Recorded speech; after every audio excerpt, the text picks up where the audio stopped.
is always evolving. Remember this. This is a good part. Suppose we are stuck. It's horrible. We're really like a prison. Things are evolving. And we had, during the Middle Ages, I would say, we had a strongly patriarchal society. It means males dictate the terms because they are the breadwinners. So males were controlling the female, whether they're daughters or wives or sisters or whatever, they were controlling them. It is reality. You must accept it. So that was the position. Now in the last 50 years, I would say, things are changing very fast. The female are coming back with force. Since the suffragette movement 100 years back, female are coming back with vengeance, if I can use the word. They're saying nothing, we are equal in every sense.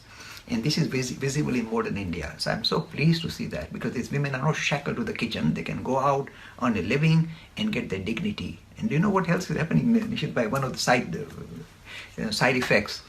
Before, you would hear very little number of Hindu divorces, because the wives, I tell you why, the wives were under the control of the husband. They were the bread earners.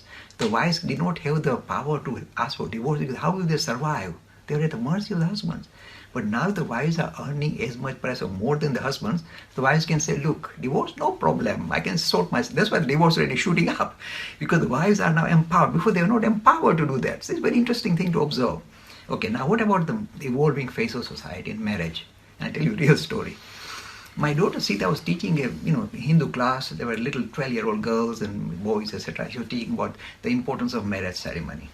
And then she was saying this is why it is a interesting kind of building block of society, because two people, male and female, join up, live, promise to live with each other forever and look after the children. And it's a nice solid brick on which the society is built. We require these kind of solid blocks, husband and wife living together, looking after the children. So it's a wonderful institution. Started a long time ago, because it is there's a natural attraction between male and female. So why not use this attraction to build a solid block, a nice brickwork for society? That's how marriage institute was visible throughout the world. So far, so good. Now what is happening with my daughter trying to teach this thing, lovely idea, to little children today in London.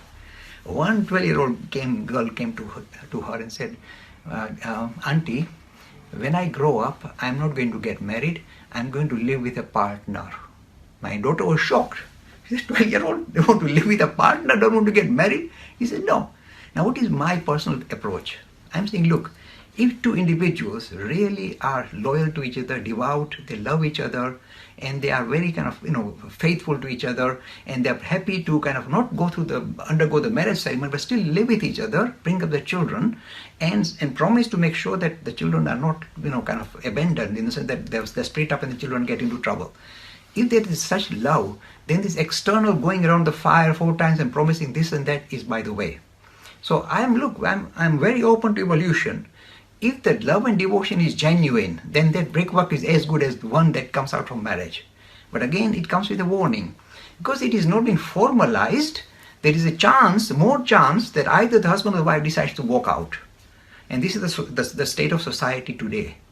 There are so many single parent families in the United Kingdom. The government is struggling to support them, because they have to now act as the father of the missing mother and pay extra costs, etc., to look after single parent families, because it's a serious burden on society. And the children also suffer dramatically, because they don't have one of the parents is missing.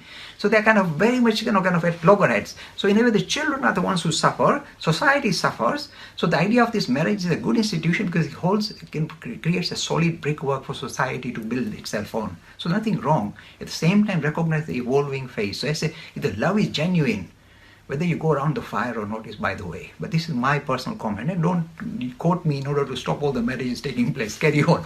There's another thing I must bring out. And this I keep rubbing it into the Hindu public. Look, at the marriage ceremony, in the Hindu marriage ceremony, or even in the Christian marriage ceremony, this is the idea that you give the daughter away. The father of the bride will bring the daughter, give the daughter's hand in. Same in Hinduism, Kanyadan. I am strongly against it. I'm saying, look, we are evolving society. We are saying equal dignity to women. If you want to do Kanyadan, saying, okay, this daughter now belongs to your family, also do Kuvardan, means the son also belongs to our family. Do this exchange, then I'm happy. But if it's only Kanyadan, and say Kanya is something to be given away, like then I'm going to come after you. And I've been doing this to all the priests, saying, look, change this particular, take this out. It is denigrating. First you give them dignity. Oh, you are mother goddesses. Next minute you're saying Kanyadan. And they sing songs in Gujarat. You know, Pele fere sona na dan deva, bije fere rupa na dan deva, tije fere gai na dan deva, chotha fere, fourth time they go around, Kanya na dan deva. Means you're equating your girls to your daughters to cows to be given away. Come on, grow up. I've been warning them. In my daughter's wedding, I told the other party, no Kanyadan. This daughter is not to be given away. She's not an object to be given away. So these are the kind of things you must kind of tackle.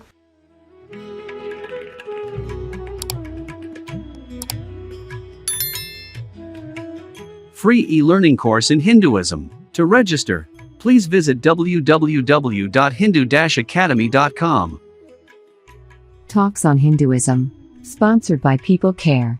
Encouraging caring for the elderly in their own homes. For more information, please visit peoplecare.com.